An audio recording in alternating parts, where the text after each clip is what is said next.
Aisyah Indah Pratiwi. Perkenalkan, nama saya Siti Anissa Amalia. Perkenalkan, nama saya Dinda Luciana.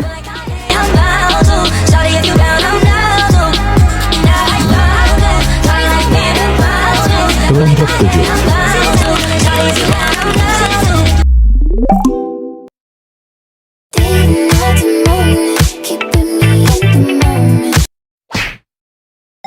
Perkenalkan, nama saya Aisyah Indah Pratiwi dan NIM 2130203130. Baik, di sini saya akan membacakan materi kami yang pertama mengenai kode etik. Kode etik adalah perilaku yang ditetapkan dan dapat diterima oleh kelompok profesi yang menjadi pedoman bagaimana seharusnya berperilaku dalam menjalankan profesi tersebut. Di Indonesia, terdapat beberapa organisasi atau asosiasi humas yang memiliki kode etik masing-masing. Dua kode etik organisasi humas terbesar di Indonesia adalah Wakhumas dan Perhumas. Kode etik Baku Humas terdiri dari 7 prinsip. 1. Kehormatan dan integritas. 2. Keterbukaan dan keteraturan. 3. Kepatuhan terhadap hukum dan regulasi. 4. Tanggung jawab terhadap publik. 5. Keadilan dan kesetaraan. 6. Kesediaan pada klien atau atasan.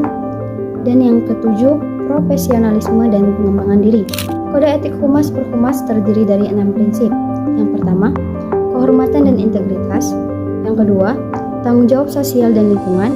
Yang ketiga, keterbukaan dan transparansi. Yang keempat, kepatuhan terhadap hukum dan regulasi. Yang kelima, keadilan dan kesetaraan. Dan yang terakhir itu, profesionalisme dan pengembangan diri. Baik, mungkin itu saja materi yang dapat saya sampaikan.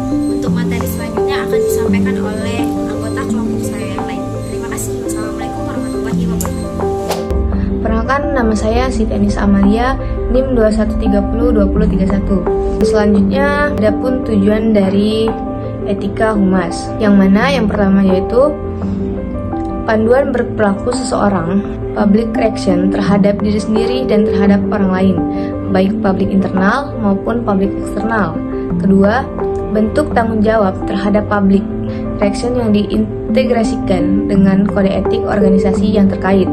Ketiga, panduan dalam memberi pelayanan terhadap keluhan, ide, kritik, usulan, dan ketergantungan pada organisasi maupun lingkungannya. Keempat, acuan dalam melayani keresahan pahaman dengan memperhatikan kebenaran dan komunikasi yang etis, benar, dan tepat. Dan terakhir, standar kualitas dengan memperhatikan resolusi dari tujuan dengan sumber daya manusia, material yang disediakan, sarana dan prasarana, dan waktu.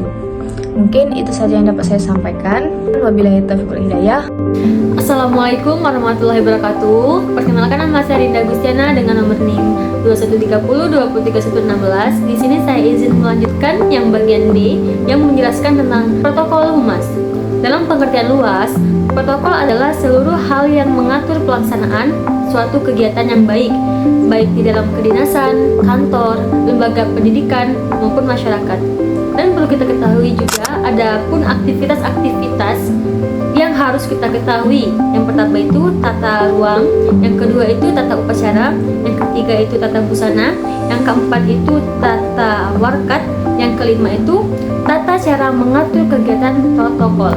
Yang pertama itu tata ruang. Tata ruang adalah mengatur ruang atau tempat yang dipergunakan sebagai tempat aktivitas. Misalkan ada suatu acara event di mana panitia harus sigap menyiapkan suatu kelas yang akan dipakai. Misalkan yang diundang jumlahnya 50 orang, panitia harus menyiapkan tata ruangan, kursi, meja, tempat itu sesuai dengan undangan yang telah dibuat supaya tidak adanya kekacauan di dalam event tersebut. Terus juga yang kedua itu tata upacara. Di dalam lembaga pendidikan itu pasti ada yang namanya upacara.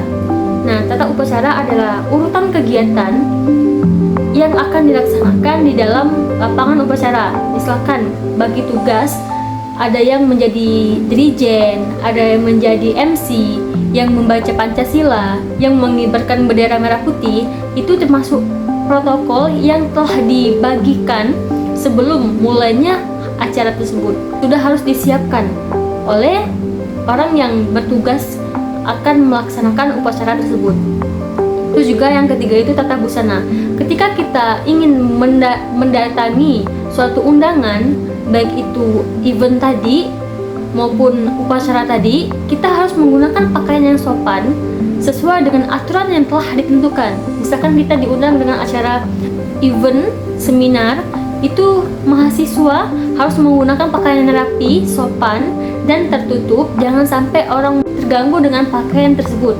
Termasuk protokol yang harus diterapkan di dalam hubungan masyarakat ini. Terus juga yang keempat itu tata warkat. Tata warkat adalah undangan yang akan dikirim untuk suatu kegiatan. Hal yang perlu diperhatikan ialah daftar nama tamu yang akan diundang. Hendaknya sudah disiapkan sesuai dengan jenis ataupun keperluan kegiatan.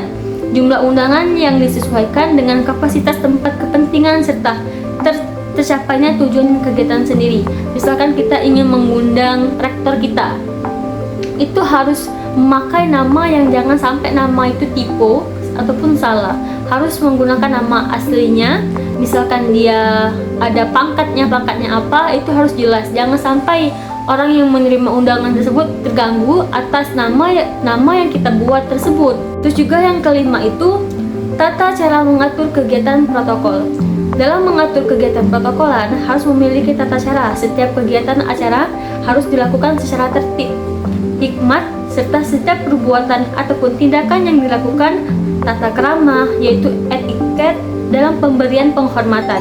Baik, kesimpulan dari makalah kami ini yaitu etika maupun protokol itu harus kita terapkan di dalam hubungan masyarakat. Apabila etika dan protokol ini tidak adanya sesuatu kaitan, maka suatu event acara tersebut akan adanya kekacauan.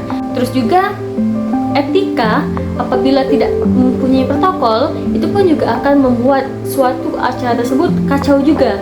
Karena ketika kita sudah menggunakan etika tapi tidak adanya protokol yang tertib, itu suatu acara tidak akan berjalan dengan lancar dan pasti akan kacau. Baik, itu saja yang saya sampaikan. Kami dari kelompok 7, apabila ada kesalahan kami mohon maaf, kepada Allah kami mohon ampun. Saya akhiri, wabillahi taufiq wal hidayah. Wassalamualaikum warahmatullahi wabarakatuh. Bye.